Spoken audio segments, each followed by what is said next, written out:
So my favorite game from 2017, and possibly one of my 10 favorite games ever, is the first game. I didn't show the whole game because the whole game is just me getting crushed.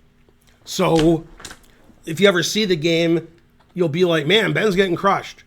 So I was white, and like I equalized with white, then I was worse, then I was lost. And my opponent played way better than I did. Wasn't even close. And we got to this position, I'm white, and the engine says that he's +5. So I'm losing. Okay, and this game will have you reevaluate your opinion of Eric Rosen compared to me. Because I used to be good at chess, and I used to be tricky. I was tricky before Eric Rosen was born. And this game proves it. This was in 2017, and my opponent played, this is in the Pro Chess League.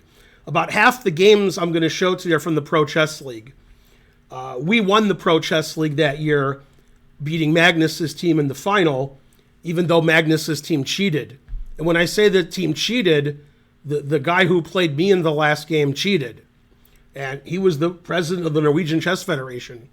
So Magnus's team cheated against us and played unfairly against me and won, and we still won the thing. Then he confessed like 5 years later that he cheated in that match. Okay, so my opponent played knight f2. That's the best move. Okay, I played rook a8, which threatens rook h8 checkmate with advantage. And he played knight g4 check.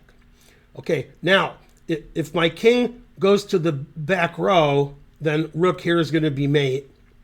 So I have to move my king up, because that's better.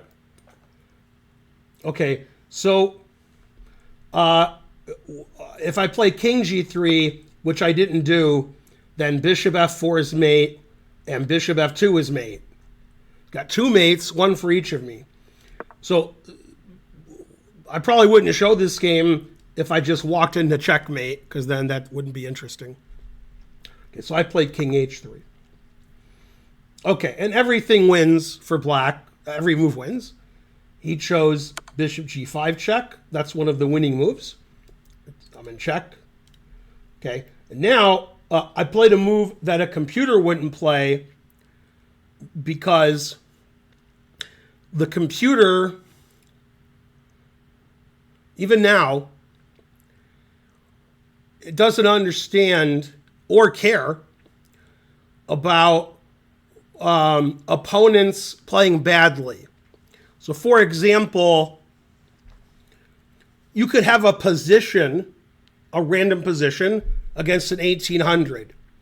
And the engine says, this move is the best, and this move is the second best, and this move is the third best. The engine always plays the move it thinks it's best, and the engine always beats an 1800. So from random equal kinds of positions, I move 20, let's say. If it's an engine versus an 1800, the engine scores 1,000 out of 1,000. And if I'm playing a tournament game at my peak, I might only score like 980 or 990 out of 1,000 against an 1800. Now I probably score 50%, but I'm not the one on trial here. Anyway, however, I may make moves that are more difficult for the 1800 player to play well against, and so I may win more quickly. Because I make a move and I'm like, well, there's 3 possible blunders against that move. My opponent's 1800, so he'll make one of them.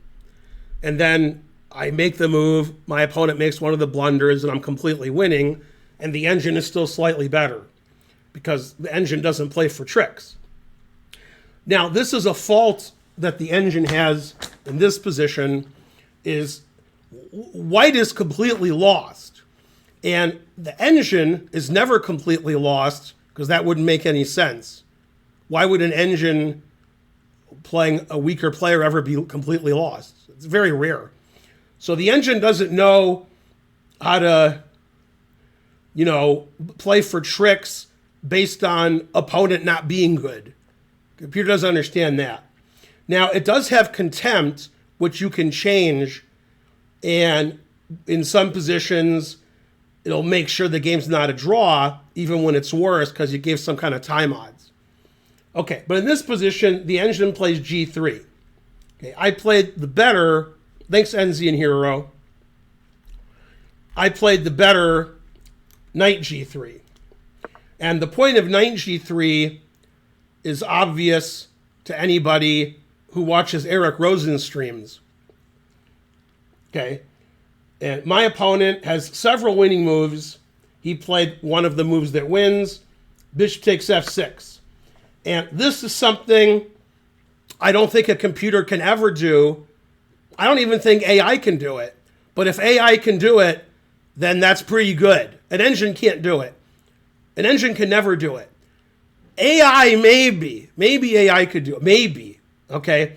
And this is one of my proudest moments as a chess player, is the move that I made in this position.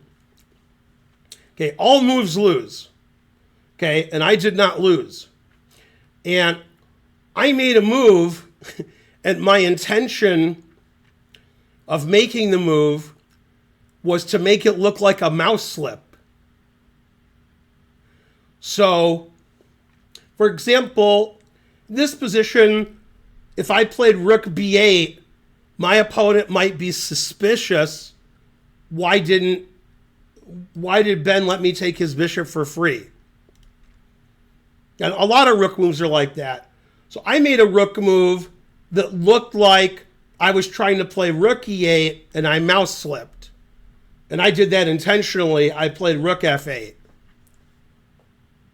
And this loses, and all moves lose, but I did not lose. So probably my opponent thought, well, Ben meant to play rook e8, and he mouse slipped. That was what I wanted him to think, because I wanted him to take my bishop. So if I made a nonchalant move, probably he wouldn't take my bishop, because he would be like, why did Ben just hang his bishop? Now, this is a perfectly cromulent reason to lose my bishop. I mouse slipped. I meant to play rook e8, and I played rook f8, and then I was like, oh shit, I blundered my bishop.